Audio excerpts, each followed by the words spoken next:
host of the Gridiron.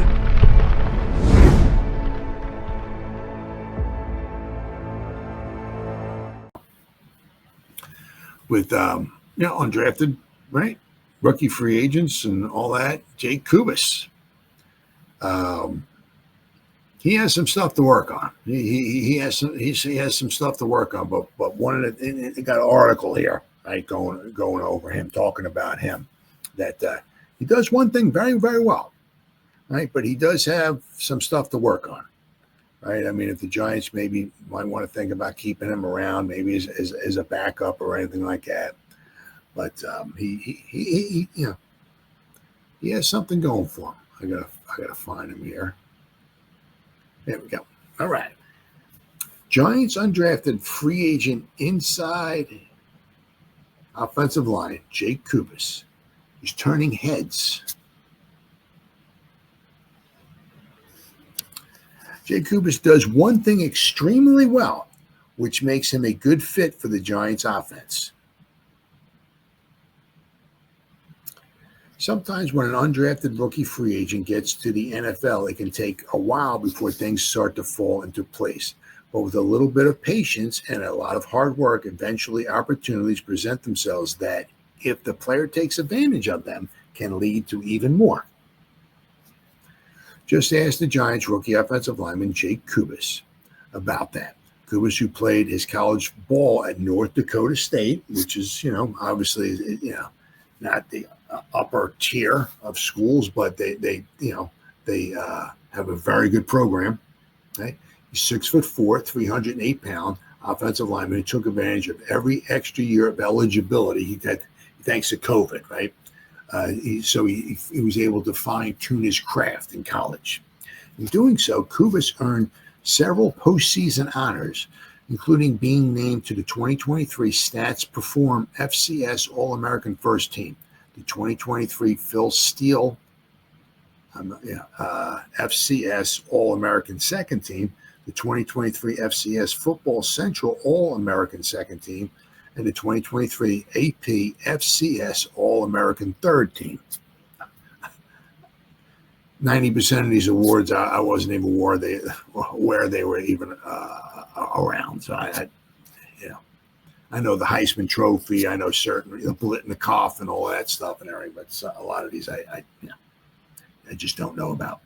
In allowing just 23 pressures in 1,010 career pass blocking snaps in college for the Bisons, Kubas' performance in 2023 was good enough to earn him one of Pro Football Focus's top rankings for the 2024 draft eligible guards, 79.5. which put him 23rd among 100 draftable guards in the FCS. Now, but you also have to remember too, right? I mean, one thing you want to do is when you're playing at the lower tier of talent, right, is you need to dominate, right? To shine above the rest, right? And he did a very good job. Let's see. Despite all of that, Kubas still went undrafted, needing to prove he was worth a roster spot and could be an asset to an NFL team. He's done that with the Giants, who liked him enough to give him a $30,000 signing bonus. Inactive for 11 of the first 12 games of the season, he was active for the Week 7 game against the Eagles, but did not play. Kubas finally saw his first NFL action on offense in Week 14 against the Saints, a game in which he allowed 2 pressures and 26 pass blocking snaps. So that's his Achilles heel. But since then, and with injuries piling up, shocker there, Kubas, who got his first career start last week against the Falcons when he stepped in for Aaron Stinney, who had a concussion at left guard, has gotten better with each round of opportunities he's received. In last week's game, Kubas allowed just 1 pressure, finishing as the Giants' top graded offensive lineman and their 3rd highest graded player on offense in the loss. I'm going to go over grades in just a few minutes here. Jake was a bright spot for me, said Giants assistant head coach, offensive coordinator, Mike Kafka. I think seeing a young guy step in, he played physical. Sure, there were things he could get better at. plays that maybe he missed here or there, but overall, I thought it was a big step forward for him. One of the feathers in Kubas's cap is his athleticism, where he was regularly getting out in front of a handful of screen passes, looking extremely comfortable moving in the open field and always finding the right man to block. Kubas's ability as a pulling movement guard could potentially open up additional offensive options for the Giants if they continue to deploy him in that way. Kubas, who initially struggled with Atlanta's stunts, improved later in the game, both recognizing and reacting to them. He also didn't have any trouble identifying who to run block, though. Not exactly being a road grader, he didn't get much movement on his run blocks. But, I'm going to go over this here. That said, Kubas wasn't overpowered and showed the kind of hustle coaches like. With an offseason NFL weight training program, right?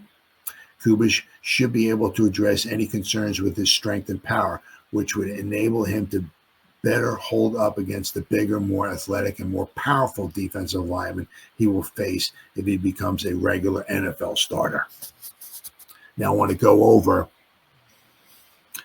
all right, Jake Kubas. Now he has, right, all right, he's played in the past 3 weeks, although the one game he played in weeks 14, 15, and 16.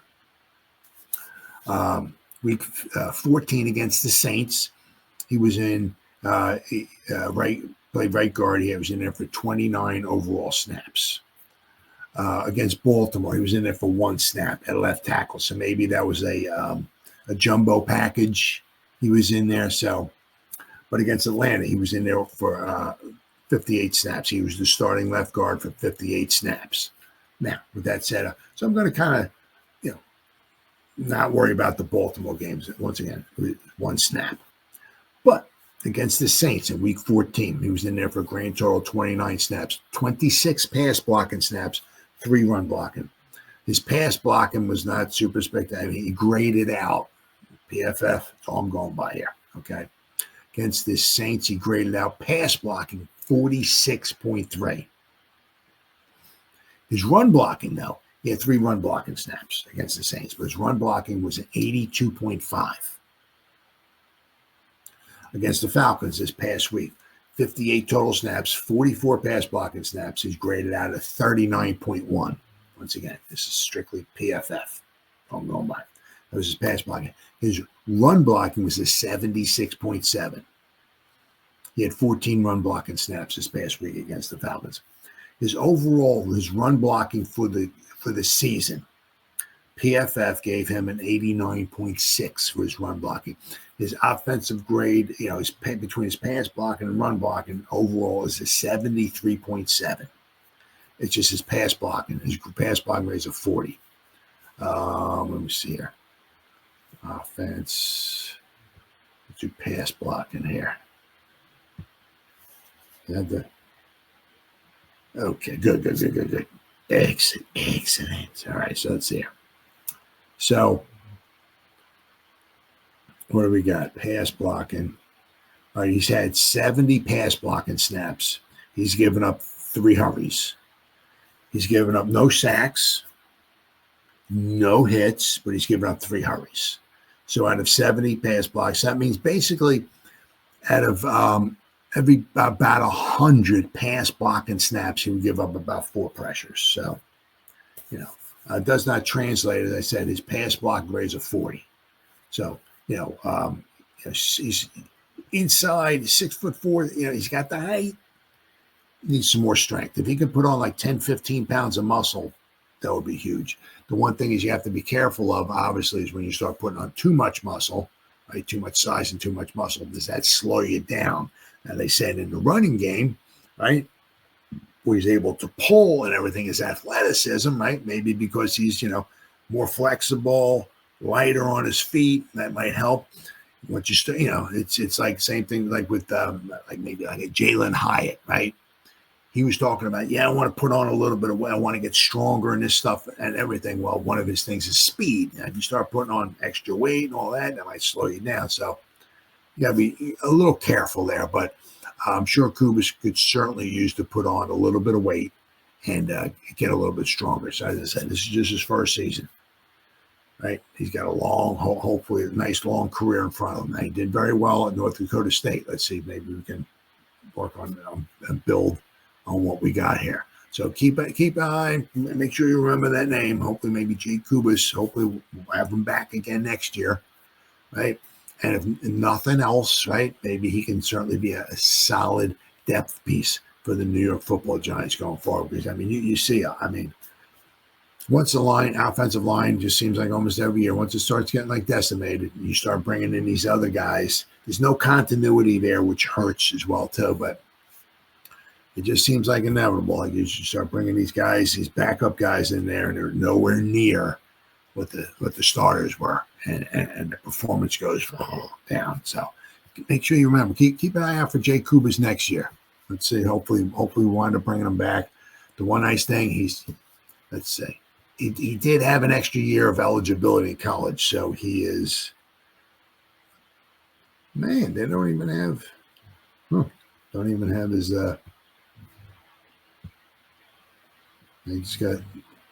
They don't have his date of birth here. So, but anyway, he's got to be young, right? He's got a lot of tread left on his tires. And the nice thing about him, undrafted free agent. So he gave him a 30. What we do with $30,000 in today's NFL? It's you going back to the '60s. A $30,000 signing bonus would be something pretty special. Nowadays, that's not much, but he's cheap.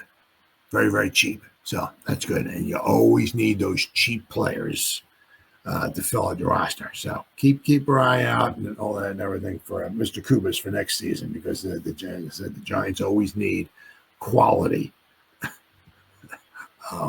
offensive line players.